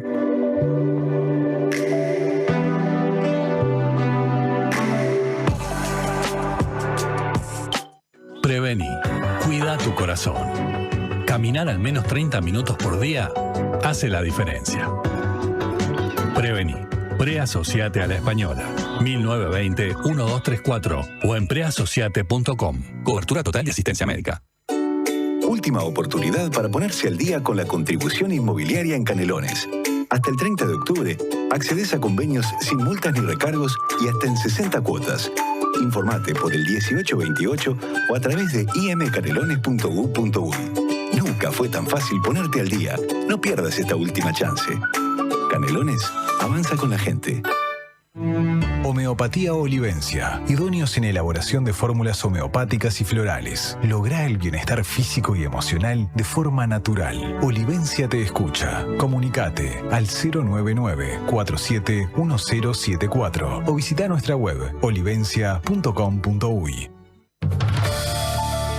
Subí el volumen. Llegó la diaria radio a la FM en el 97.9. Siempre hay una librería cerca tuyo y la mejor forma de cuidarla es comprando ahí tus libros. En la diaria amamos las librerías y el amor es correspondido. Por eso con tu suscripción accedes a un 15% de descuento en las siguientes librerías de Montevideo: Guarida, La Libélula, Lannister, Afrodita, Pocho Libros, Librería Montevideo, Lotremont, Oso Libros, Lecturas Cómics y Librería Selvirrey. Leer tiene beneficios. La diaria. Tengui. Tengui. Falti. ¿Y un abrazo? Tengui. Este mes de papá, sorprendelo con los mejores planes. Regálale el nuevo plan móvil a solo 632 pesos por mes por un año. Tiene WhatsApp gratis, llamadas ilimitadas a destinos Antel y 50 gigas para disfrutar gratis desde donde esté y en la mejor red. Antel, el futuro lo creamos juntos. De 13 a 15, La Colmena.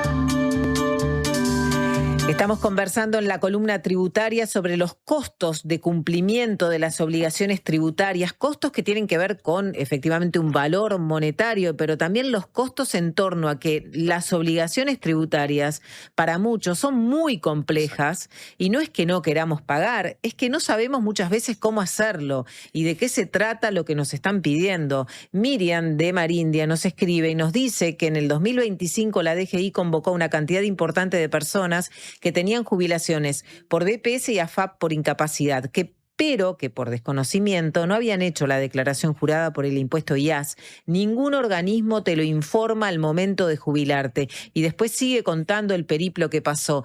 Pero esta situación de la declaración jurada del IAS es una situación también que genera un problema y que advierte sobre estas ineficiencias. Absolutamente. Ahora anunció la DGI, porque no quiero dejar de destacarlo, que este problema se estaría resolviendo a partir del año que viene, es decir, con el IAS del año 2026, que se liquide en el 2027. Pero quiero poner ese ejemplo y varios ejemplos muy breve en el IAS. Sí. ¿Qué es lo que pasa en el IAS? Cuando una persona recibe más de un ingreso por jubilaciones, en general es muy probable que le termine dando por encima de ese mínimo no imponible. Entonces, si bien le pueden haber retenido en una o en las dos jubilaciones, tiene que hacer una declaración jurada para pagar el saldo, porque en la medida que une dos ingresos distintos, puede terminar una alícuota mayor y tener un saldo. Pero ¿qué es lo que pasa? Eso ocurre en la mayoría de los casos que tienen jubilaciones por encima de una media y pasan a ser contribuyentes del IAS. Entre otras cosas, por ejemplo, el que tiene una jubilación única, pero que tiene de BPS y de AFAP, la de la AFAP pasa a ser otra jubilación que la liquida el Banco Seguro del Estado, pero, ¿me explico? Tiene dos jubilaciones. Dos. ¿No? A pesar de que se jubila de un solo, aunque tuviera un solo trabajo toda su vida, se jubiló y tiene dos ingresos por jubilación. Uno del BPS y otro de la AFAP. Lo que decía la señora recién, puede tener uno de BPS, pero puede tener además otro ingreso por una pensión, por discapacidad o por lo que fuera. Entonces, hay miles, pero yo quiero decir, no es un ejemplo, yo no traigo una anécdota, traigo un problema de miles durante años. Entonces, una persona que tiene cero vocación de evadir, que es una persona que está jubilada y que cree que le retienen su impuesto de la jubilación, que estará más o menos conforme con el impuesto, pero cree que se lo retienen de la jubilación, un día la llaman por algún motivo que debe 4 o 5 años más multas y recargos, con lo cual eso se generó que de repente la jubilación de un mes o de 2 meses la tiene que destinar a pagar ese problema que no tenía. Claro, y esto de tener que hacer declaraciones juradas de IRPF, las personas, ¿no? ¿Por qué? Bueno, también es como hoy una complejidad. Claramente la tecnología permite, ayuda. Porque las administraciones tributarias tienen todos los datos y claramente vamos en camino a que hoy hay que muchas de las declaraciones de IRPF o IAS están disponibles en borrador. Ahora, vamos a una velocidad que no es la del problema. ¿Por qué? Porque la demanda por solucionar este problema es muy baja.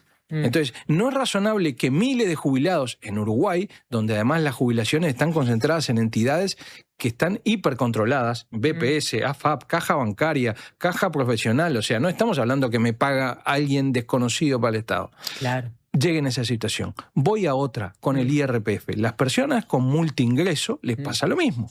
Tienen que terminar presentando una declaración jurada. En Uruguay tenemos de vuelta, no es una anécdota, son miles de casos con unas problemáticas que debemos resolver. Por ejemplo, trabajadores de la construcción. En general, los trabajadores de la construcción, aunque tengan una sola empresa, o sea, que cree que tiene un trabajo y con lo cual le retienen el IRPF de su trabajo, los los complementos, digamos, por las incidencias de aguinaldo y salario ocasional, las liquida y las paga el BPS, porque se pagan los aportes que hacen las empresas de la construcción con un aporte diferente. Entonces, esa persona tiene 2 ingresos.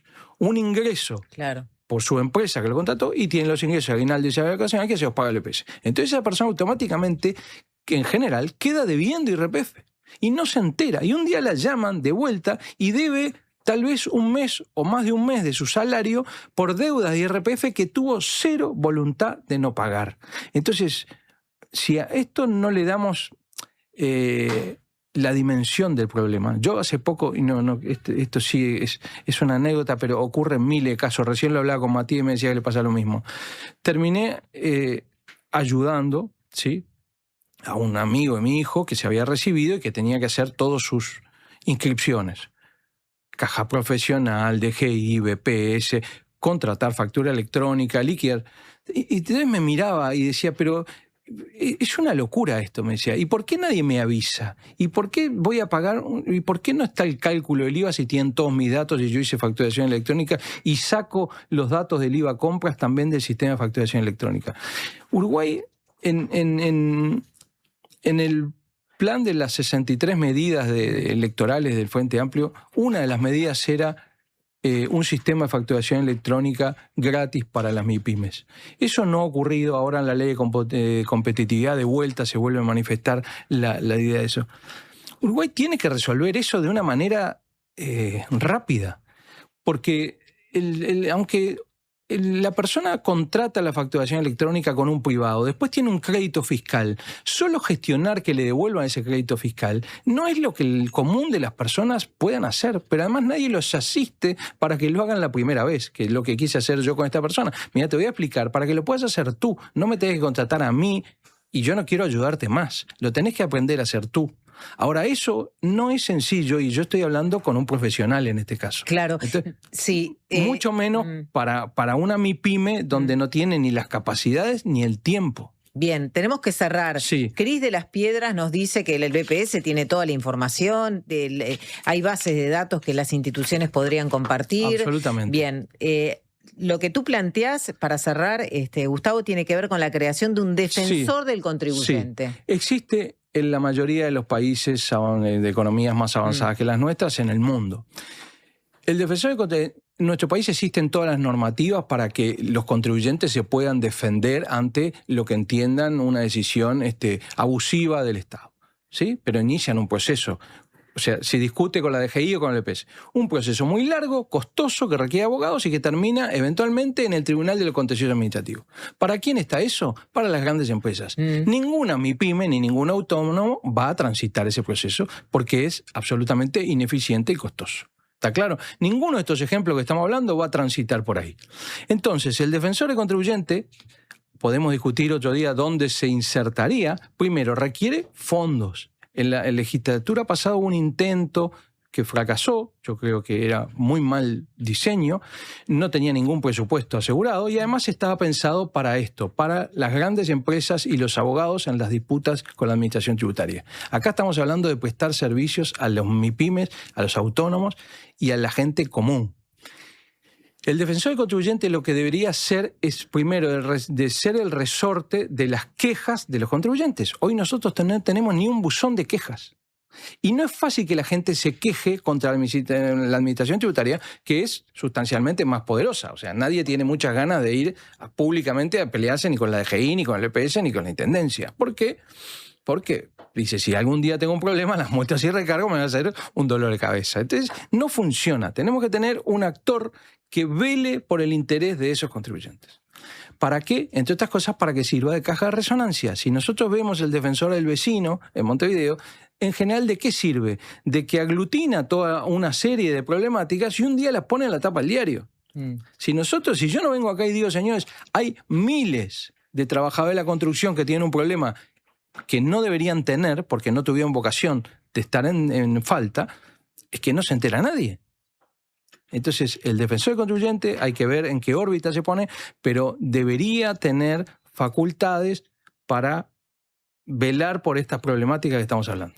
Gustavo, muchas gracias por acompañarnos. Gracias a ti. Seguramente en otra oportunidad vamos a entonces detenernos un poco en este defensor del Si en contribuyente. esta legislatura logramos que avance. Bien, muchas gracias, Gustavo. A ti. Hacemos la pausa y ya venimos con el Festival Internacional de Derechos Humanos, una propuesta que tienen para estos días hasta el 28 de julio. La Colmena. Producción Matías Capek.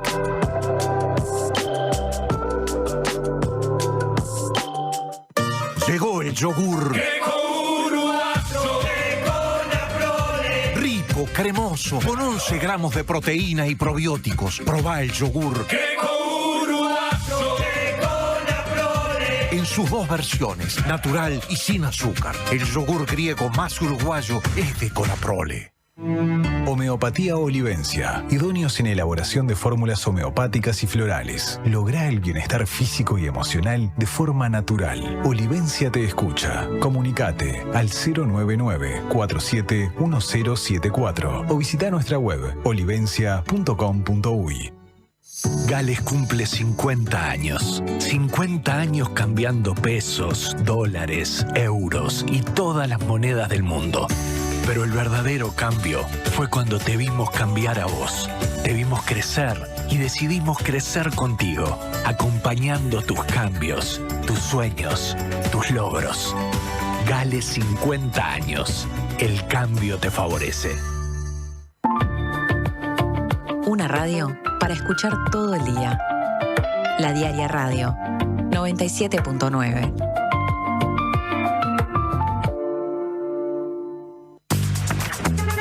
Activa el estacionamiento tarifado desde tu WhatsApp y paga solo el tiempo que usás. 099-019-500. Es más fácil, más eficiente. Y acordate, paga solo el tiempo que usás. Intendencia de Montevideo. Montevideo más nuestro. La salud visual es un derecho. En Óptica Guzmán te ofrecemos precios populares y productos de calidad. Tenemos descuentos para afiliados a todos los sindicatos. Seguinos en Guzmán Óptica. Visítanos en Colonia 1457 bis, casi Barrio Zamorín, en la parada del ómnibus. Óptica Guzmán. Vení a ver. Este año viajá por Uruguay de punta a punta con Red Pagos. Participá y ganá una escapada para 2 personas, todo incluido. Desde Artigas hasta Montevideo. Vos elegís el destino. Registrate en ganarestamascerca.com.uy y suma chances pagando en locales de Red Pagos o en Mi Red Pagos. Red Pagos. Más cerca. Ver bases y condiciones en ganarestamascerca.com.uy. Conducción Carolina García. La Colmena.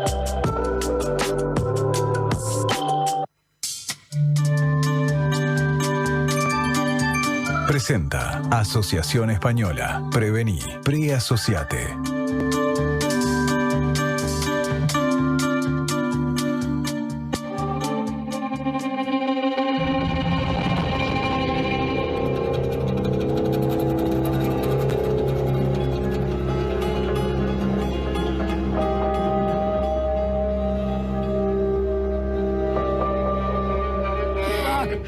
Nie słuchaj go. Witamy w autobusie do Brukseli. Kami, doata cena. Ciao. O que você dá pra mãe? Eu tô gravando a imagem de como a vida é e de como a gente, quando a gente sai, assim, buzina, muito prédio.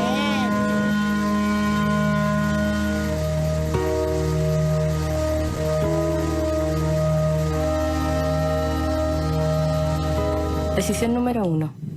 Esta será una película a color. Estamos escuchando algunas voces, para aquellos que nos siguen por streaming, también pueden ver videos, son recortes de lo que es la programación de este Festival Internacional de Cine y Derechos Humanos del Uruguay, que comenzó ayer martes, que va hasta el martes 28 de julio, con una programación profunda, vasta, amplia, que toca diversas dimensiones que tienen que ver con los derechos humanos. Para hablar sobre este festival ya recibimos a Francesca Casariego, que es directora del festival, y a Laura Amaya, que es integrante del equipo de programación del festival, organizado por Cotidiano Mujer y otras instituciones, ¿no? Y tendrá funciones, ya tiene funciones en la Sala Citarrosa, en Cinemateca y salas descentralizadas del resto del país. Bienvenida, Francesca y Laura, ¿cómo están? Bien, muchas gracias por la invitación. Además de Cotidiano Mujer, también quieren mencionar otras de las instituciones, los equipos que forman parte de esta programación, de este festival. Sí, en realidad el festival lo organiza Tenemos que Ver, que es un colectivo que funciona bajo la institución y el paraguas institucional de Cotidiano Mujer. En realidad no tenemos personería jurídica, entonces funcionamos con la de Cotidiano, y somos un grupo de personas que nos juntamos en torno al festival. Es la única actividad que realizamos como colectivo. ¿Es el festival número? 14. Llevamos 15 años. 15 años haciendo el festival, ¿no? Sí. Y de alguna forma en la presentación, ¿no? Se habla mucho de cuál es la intención, ¿no? De generar este festival y sobre todo de la selección de las diferentes películas, ¿no? Y se habla en particular de encontrar en estas películas, ¿no? Otros mundos posibles, o la necesidad de generar otros futuros. Me gustaría hablar sobre eso, en primer lugar, sobre qué nos están diciendo a través de esta programación del festival. Bien, cada año el festival elige un tema, y en este contexto mundial en el que nos encontramos, este año fue, ¿qué vamos, no? Ese tema guía lo que va a ser después la búsqueda de las películas y todas las actividades en torno al festival. Y este año estábamos así como en esa situación así de desasosiego, ¿no? Decir, desesperación. Pero hay alternativas, tenemos que pensar, tenemos que apelar a la esperanza, al poder construir colectivamente alternativas que cambien un poco los cursos en los que estamos hoy. Entonces, un poco esa fue la motivación de proyectar futuros, la invitación de este año a partir de las películas, ver diferentes propuestas, alternativas posibles para estar y trabajar colectivamente. ¿No? Y hay abordajes diferentes entonces, ¿no? Con dimensiones distintas que de alguna manera el festival está dividido en esas dimensiones, en esas categorías, ¿no? Que nos quieren mostrar. Sí, claro, como que en la medida en que fuimos encontrando las películas, también se van armando las secciones por el cual está dividido el festival para esta edición, o que orientan la discusión, el diálogo y las preguntas. Y en ese sentido, las películas pueden estar en una o más secciones, pero por ejemplo, te nombro que son 4, que están las luchas territoriales, la fuerza feminista, también como en la larga también data, los caminos migratorios, y sin duda como memoria y dictadura. Estos 4 ejes durante el festival vamos viendo cómo las películas hablan no solo de esos temas, sino, como decía Fran, orientan hacia estos futuros, sobre todo a nivel colectivo, un poco como que en todas las películas hay una propuesta y una orientación hacia salidas y alternativas que vienen en acciones muy concretas de las formas colectivas. Esa es como también una de las cosas que como festival y como colectivo terminamos también como decidiendo y apostando, decir, en el momento en que estamos, donde la captura también subjetiva y está tan individualismo el mundo, como que dijimos, ¿Qué es lo que queremos mostrar? Que hay acciones concretas, que hay formas colectivas, que hay que reactivar también una imaginación política como muy concreta. Y bueno, cada una de estas películas en estas secciones muestran esas diferentes formas de acción y de vínculos sociales que permiten la lucha. Y hay también un gran recorte y una muestra importante del trabajo que se está haciendo desde nuestro país, ¿no? De cineastas, productores audiovisuales, documentalistas, uruguayos, uruguayas. Sí, eso, bueno, ha sido una preocupación de las últimas ediciones del festival, porque, bueno, hacer un festival internacional y ser tan específico, una temática tan concreta como son los derechos humanos, a veces no terminábamos de llegar o de tener en la programación la cantidad de películas uruguayas que nos interesaba mostrar, ¿no? Entonces, un poco abrimos, esta es la tercera edición, ¿no? Del concurso de cortometrajes uruguayos, que bueno, que vamos a estar dando hoy a las 19 horas. Y de esta manera es como, bueno, ver que acá también se trabajan los derechos humanos y de qué manera, de diferentes abordajes y diferentes temáticas. Y bueno, y entonces fue una... Y después tenemos también otra actividad que la capaz que me cuento mejor.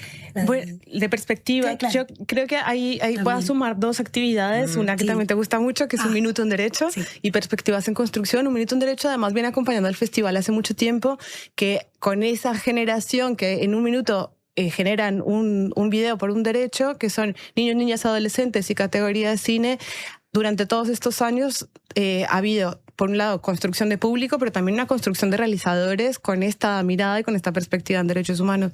Y eso van creciendo, los vemos cómo estos niños y adolescentes crecen en la categoría. Estuvo la directora de Cuerpos en Tránsito. Sí. El preestreno de hoy. Ganó hace muchos años, creo que la primera edición que hicimos el Minuto Derecho, ganó en la categoría cine, ganó un corto de 1 minuto de ella, y hoy estamos haciendo el preestreno de su primer largometraje. Perfecto. Así que, bueno, es como súper gratificante ver como todo el recorrido de una directora, ¿no? Claro, porque además recordarle a la audiencia que Cuerpos en Tránsito hicimos la nota aquí con la directora y quedamos muy enganchadas todas con la película, y muchas personas preguntaban cuándo era que se podía proyectar, y bueno, hoy es el preestreno y después vuelve a finales de julio, el 30 de julio, Cuerpos en Tránsito. Y la otro espacio que contaba Fran, que me daba pie, es Perspectivas en Construcción, Miradas Uruguayas, que esta también es su tercera edición dentro del festival, que es un espacio donde podemos conversar con realizadores que estén justo en el momento de construcción de sus piezas. Mañana en la noche a las 19 horas vamos a estar con Pedro Cayota y con Mariana Viñoles, que nos van a mostrar sus proyectos de Vendaval, de Pedro, y Las Demoliciones, que es la nueva película que está generando Mariana, que está produciendo, y que seguramente en el 2027 tendremos novedades. O sea, que son dos películas sobre dos hechos, dos situaciones en nuestro país, ¿no? Sí, y lo que hacemos mañana, lo que si quieren acercarse, vamos a mostrar algunos fragmentos de estos como avances de lo que ellos están haciendo, y vamos a poder conversar sobre cómo han sido estas producciones, cuáles son los desafíos, las preguntas que vienen para sus realizaciones, y bueno, ahí es el momento en que no solamente como equipo hablamos con ellos, sino que todo el público también puede tener como un avant premio chiquito y se acerca también a esas dinámicas de producción. Y por ejemplo, hace 2 años, en la primera edición de esta de Perspectivas en Construcción, también estuvo Sofía Betarte con Sueño Errante y Jorge Fierro con Señor, si usted existe, ¿por qué no me saca de este infierno?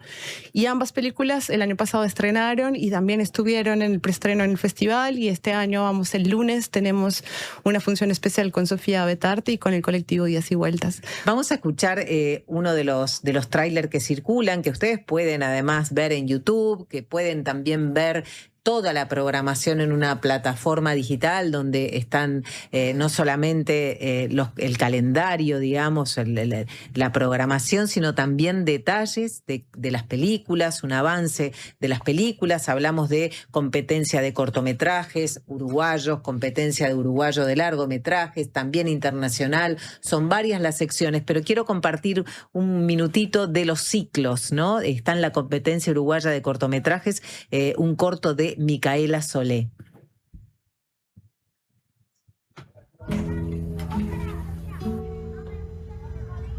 No sé qué me pasó. ¿Me lastimé? Cuando caí estaba de 3 meses.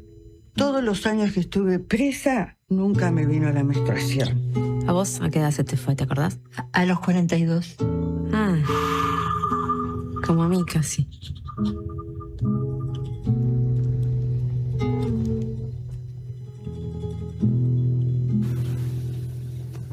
Ayer escuchábamos una partecita, una sinopsis de los ciclos, ¿no?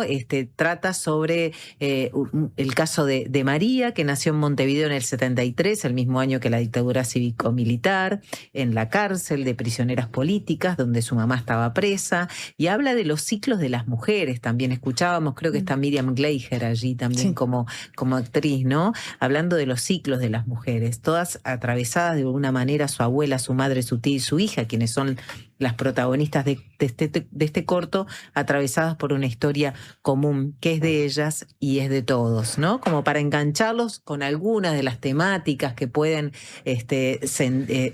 conectar, digamos, con este festival. ¿Qué pasa con la concurrencia, con la cantidad de personas que están asomándose a este festival? Hace tiempo que de alguna manera se habla de la necesidad de encontrarse o de reencontrarse después de la pandemia y también en este mundo tan de las redes sociales. ¿Cómo están viendo ustedes este escenario? Bien, en los últimos años una de las cosas que a mí me parece más interesantes así destacar es la participación del público en los cineforos. Nosotros hacemos todas las funciones, es algo que se viene sosteniendo en las últimas ediciones del festival, y en la pandemia, bueno, había como una dificultad, ¿no? Porque estábamos con tapabocas. Después de la pandemia, en las siguientes ediciones hubo como una apropiación del público de ese espacio, y es súper interesante cómo ya la gente participa sabiendo que va a quedarse después de cada función a conversar sobre lo que le pareció la película, a decir lo que sintió, a contar experiencias, y bueno, y eso me parece que es muy rico, es justamente eso, lo que buscamos, ese encuentro, ese intercambio, y bueno, es muy interesante. Y después sí, la participación de jóvenes, que también se ha ido sumando, ¿no? Sí, es cada vez mayor. Si bien en la nota de la diaria que justamente ahora nos decías, un poco lo que contábamos era que pensar en derechos humanos a veces suele asociarse como a un nicho de personas que están pensando solamente en modo pasado reciente, pero hay todas unas nuevas generaciones que están pensando en los derechos humanos en varias dimensiones, en dimensiones económicas, de futuro, de democracia, de ecología, como que hay muchas otras preocupaciones que están en el mundo contemporáneo, y no subestimamos para nada la misión de la juventud y esas angustias, y el cine y nuestro espacio en el festival justamente le da cabida a esas preocupaciones y a ese diálogo. Entonces es hermoso como durante una semana vamos viendo personas que repiten, o sea, en sala, los días, como que de verdad es una sensación del festival, eso que uno va a todas las películas que puede ir.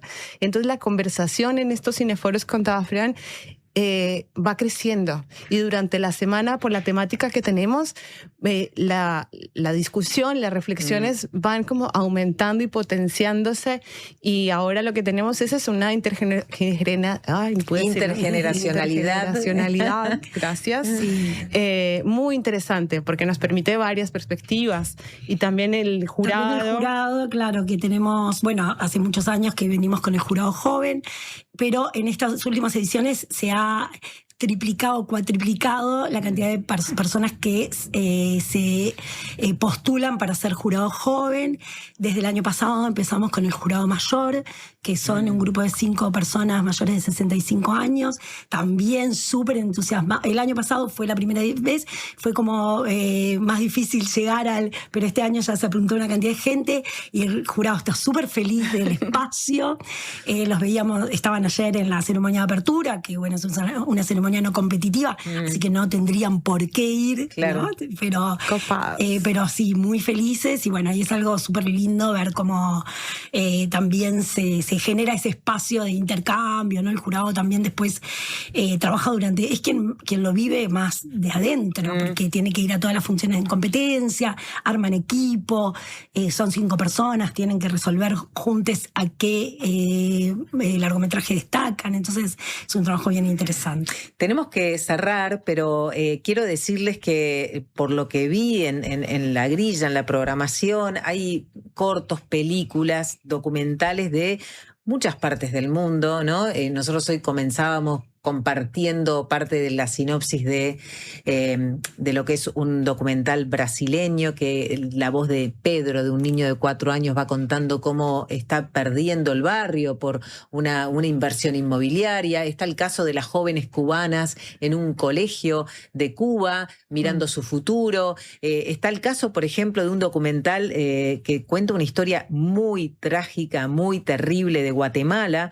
que es el asesinato de 41 niñas en Hogar Seguro, un hogar estatal, ¿no? Algo que tuvo que ver con una negligencia del Estado y una historia de abusos. O sea, hay un recorrido amplio, ¿no? También la lucha por territorios, ¿no? Más centrados en América Latina. ¿Qué destacarían así ustedes como un par de cositas? Sé que debe ser difícil una recomendación, sí, pero en el minutito que nos queda. Bueno, una recomendación, justo que ahora empezaste con la película brasilera, sí, Amora. Vamos a tener en sala a la directora y a Pedro, que es su hijo, van a estar acá, nos van a acompañar, así que más que bienvenidos ese día también para compartir con Ana Preta y Pedro. Recomendaciones, bueno, todas, pero bueno, como que están las películas de competencia internacional, que arranca mañana con Senegal, que es una película de Senegal. Después el viernes está El Río de los Espíritus, que viene de la cuenca amazónica de Ecuador y Perú, también para mostrarnos cómo las comunidades indígenas pueden usar la tecnología y no están lejos de esos futuros. El sábado tenemos una película chilena que habla sobre el proceso revolucionario como de larga data y que los procesos son eso, procesos, y que no son lineales, entonces que nos sintamos que somos parte también como de una herencia revolucionaria. Y el domingo tenemos eso, Amora. Esas son las películas en competencia, pero igual están las de la muestra, que también son súper interesantes, y todas estas otras actividades paralelas que les invitamos a que nos vean en la web, en las redes, @tenemosquever, que ahí pueden encontrarlo todo. Todo, muy bien. Y la película de clausura que se llama La Calera, ¿no? Que habla sobre un asentamiento, el Cantegril La Calera, en el barrio La Teja, que un grupo de vecinos decide, con apoyo del Centro de Investigación y Desarrollo Cultural y personas vinculadas a la parroquia de La Teja, organizarse para construir una cooperativa de vivienda. También estas historias, ¿no? Sí, gracias por traerlo de este material, porque además es un material inédito. El colectivo Cine Casero viene haciendo todo un trabajo de recuperación de directores de superochistas, y ese material viene desde ahí y nos conceden la posibilidad de generar esta exhibición en conjunto con el director y con personas que hicieron parte también de la cooperativa. Así que les esperamos y bienvenidos. Todas las entradas son gratuitas y nos vemos en el cine. Divino, Francesca, Laura, muchas gracias. Tenemos que cerrar, se nos terminó el programa, pero bueno, la invitación quedó hecha. Sí, muchas gracias. Ya viene Pare en el Mundo. Gracias por acompañarnos.